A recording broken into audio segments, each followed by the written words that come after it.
स्वागत है आपका एग्जाम रिलेटेड में। आज की इस वीडियो में हम डिस्कस करने वाले हैं अभिकेंद्र बल और अपकेंद्र बल के बारे में। दोस्तों, मैं पहले आपको रिकमेंड करना चाहूंगा कि अगर आपने बल वाली वीडियो नहीं देखी तो उसको भी देख लीजिएगा। चैनल पर विजिट कर सकते हैं, बड़े आराम से आप देख पाएंगे। फिलहाल बात करते हैं यहाँ पर अभिकेंद्र बल अपकेंद्र बल के बारे में। मैं आप लोगों के सामने एक बात ये रखना चाहूंगा कि जो अभिकेंद्र बल है और अपकेंद्र बल है हमेशा कहाँ अप्लाई होगा माय डियर फ्रेंड। ये जब भी किसी वृत्तीय पथ पर कोई गतिशील पिंड है, जब भी किसी वृत्तीय पथ पर कोई गतिशील पिंड है तो यह दोनों बल अभिकेंद्र और अपकेंद्र हमेशा वहीं अप्लाई होंगे, कहीं और नहीं। इस बात को मेरी शायद आप समझ रहे होंगे कि अगर कोई गतिशील, ये कह सकते हैं हम, कोई वृत्तीय पथ है और उस वृत्तीय पथ पर कोई पिंड गतिमान है, गतिमान अवस्था में है, तो उस गतिमान वस्तु पर बहुत सारे अनेकों बल कार्य कर रहे होंगे, तो उनमें से ही एक बल हमारा कौन सा रहेगा? अभिकेंद्र। अब इसकी पहचान हम कैसे कर सकते हैं कि वह अभिकेंद्र बल कौन सा होगा? अब सपोज कीजिए यहाँ पर ये पिंड गतिशील है इस वृत्तीय पथ पर, और ये बात आप भली भांति जानते हैं कि कोई भी अगर वृत्त है या कोई भी वृत्त है तो उसका एक न एक केंद्र होता है जिसको हम बोलते हैं सेंटर ऑफ द सर्किल। तो ये जो केंद्र है, इस केंद्र से वृत्तीय पथ तक की जो दूरी होती है वह भी त्रिज्या कहलाती है। इस पिंड से एक बल इस पिंड से केंद्र की ओर कार्य कर रहा होगा। मेरी बात को जरा गौर से समझने का प्रयास करना कि इस पिंड से एक बल केंद्र की ओर कार्य कर रहा होगा जिसको हम बोलते हैं माय डियर फ्रेंड अभिकेंद्र बल। बात समझ में आई? इसको क्या बोलते हैं? अभिकेंद्र बल। अब यही मैं आप लोगों के एक साथ ये चीज मैं आप लोगों के सामने रखना चाहूंगा कि अगर यह पिंड गतिमान अवस्था में है, गतिशील है, तो ये गति कहां कर रहा होगा? आगे की ओर, बी वेग के साथ। ठीक है, लेकिन ये घूम रहा है इस वृत्त के पथ पर चारों ओर, मतलब अंदर की ओर एक फोर्स लग रहा है जिसको हमने नाम दिया है यहाँ पर एफ। और ये जो फोर्स एफ लग रहा है वो किसी भी रूप में हो सकता है। ध्यान रखना इस बात को कि जो अभिकेंद्र बल मैंने अभी लगाया, अभिकेंद्र बल, ये लगने वाला अभिकेंद्र बल किसी भी रूप में हो सकता है। ये घर्षण बल भी हो सकता है, ये तनाव बल भी हो सकता है, ये गुरुत्वाकर्षण बल भी हो सकता है, किसी भी प्रकार का बल हो सकता है। ये एक अलग से कोई नया बल नहीं होता। सबसे बड़ा कंफ्यूजन इसमें यही है कि अभिकेंद्र बल क्या नया बल होता है? नहीं भाई, अभिकेंद्र बल कोई नया बल नहीं होता, कोई अलग से बल नहीं होता, बल्कि यह एक किसी अन्य बल का ही रूप होता है। मेरी बात को आप समझ पा रहे हैं कि नहीं? अब इस बात को थोड़ा सा आगे की ओर लेके चलना चाहूंगा कि ये तो हो गया अभिकेंद्र बल। एग्जाम्पल के साथ मैं आपके सामने रखना चाहूंगा, उससे पहले हम अपकेंद्र बल को समझ लेते हैं। तो ये जो अभिकेंद्र बल मैंने अभी लगाया इस गतिमान पिंड से केंद्र की ओर, इसके विपरीत एक बल कार्य कर रहा होगा। इस विपरीत बल को ही हम क्या बोलते हैं माय डियर फ्रेंड? अपकेंद्र बल बोलते हैं। क्या बोलते हैं? अपकेंद्र बल। और साथ ही साथ ये जो लगने वाला अपकेंद्र बल है एक प्रकार का आभासी बल होता है, या इसको हम बोलते हैं छद्म बल।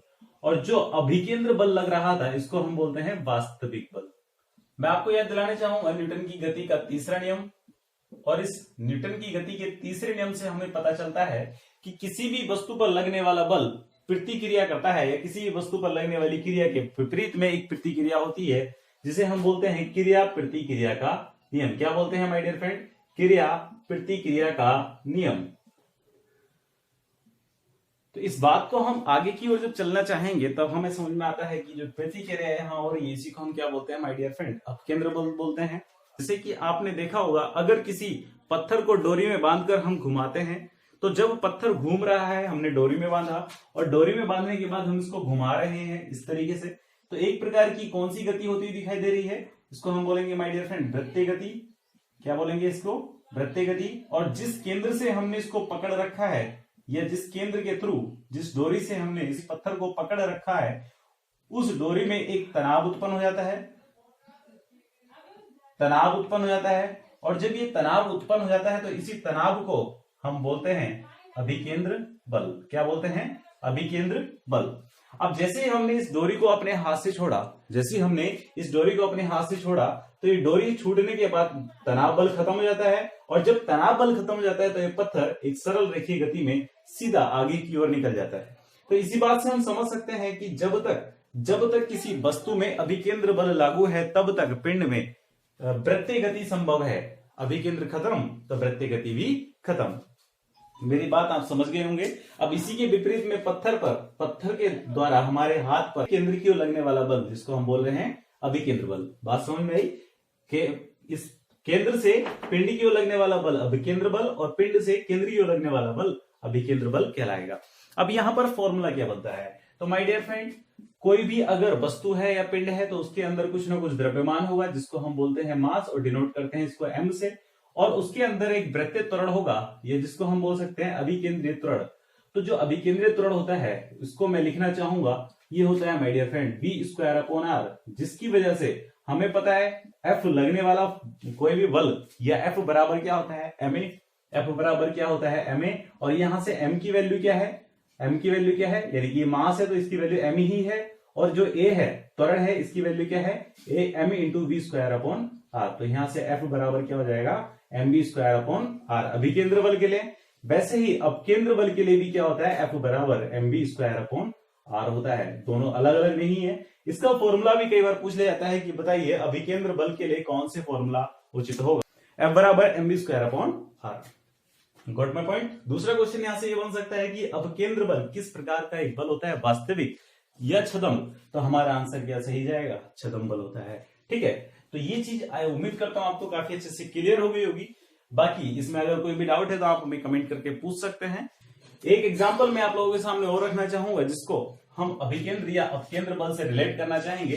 मैं बताना चाहूंगा यहाँ पर कि कोई भी अगर गाड़ी है, किसी गाड़ी का टायर जब सड़क पर गतिशील है या गतिमान है, किसी गाड़ी का टायर जब सड़क पर गतिमान है तो वह इस टायर के बीच में और सड़क के बीच में, इस टायर के बीच में और सड़क के बीच में एक बल कार्य करता है। इस टायर के बीच में समझ पा रहे हैं, गाड़ी है, चलो थोड़ा और अच्छे से गाड़ी बना देते हैं। ये गाड़ी है, ठीक, इसका अगला सिरा है, फ्रंट बैक सिरा, ठीक। तो इस टायर के बीच में और सड़क के बीच में एक बल कार्य करता है, जिसको हम बोलते हैं घर्षण बल। और वृत्तीय गति होने के कारण ही यह घर्षण बल किसका रूप ले लेता है? अभिकेंद्र बल का। किसका रूप ले लेता है? अभिकेंद्र बल का, ठीक।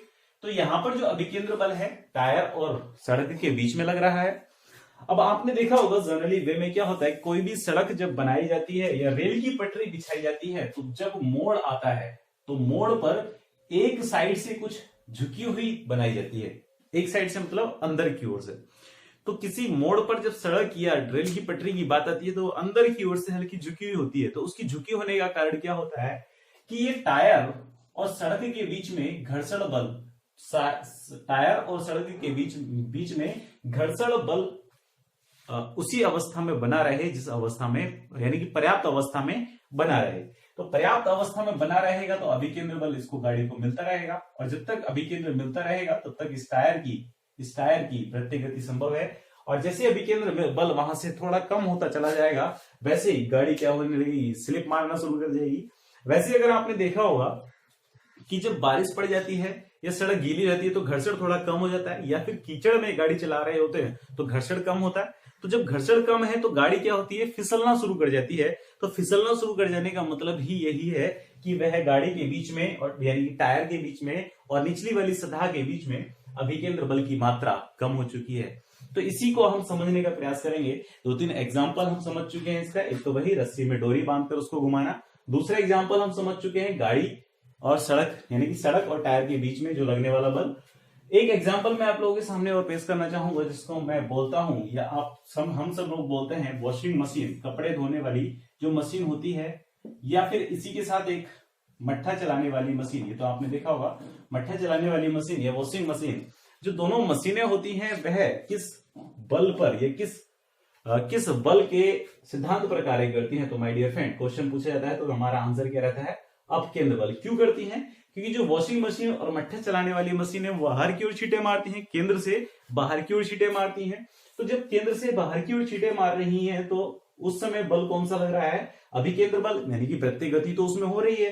अभिकेंद्र बल और अपकेंद्र बल दोनों साथ साथ लग रहे हैं। तो बाहर की ओर छींटा मारने वाली जो कंडीशन होगी वो किसकी होगी माय डियर फ्रेंड? अपकेंद्र बल की। उम्मीद करता हूं आपको काफी अच्छे से समझ में आ गया हो। कोई भी अगर डाउट है तो आप हमसे एग्जाम रिलेटेड पर कमेंट करके पूछ सकते हैं, कोई दिक्कत वाली बात है नहीं। मैं हूं अरुण कुमार, आप देख रहे थे एग्जाम रिलेटेड अभिकेंद्र बल और अपकेंद्र बल के कॉन्सेप्ट को।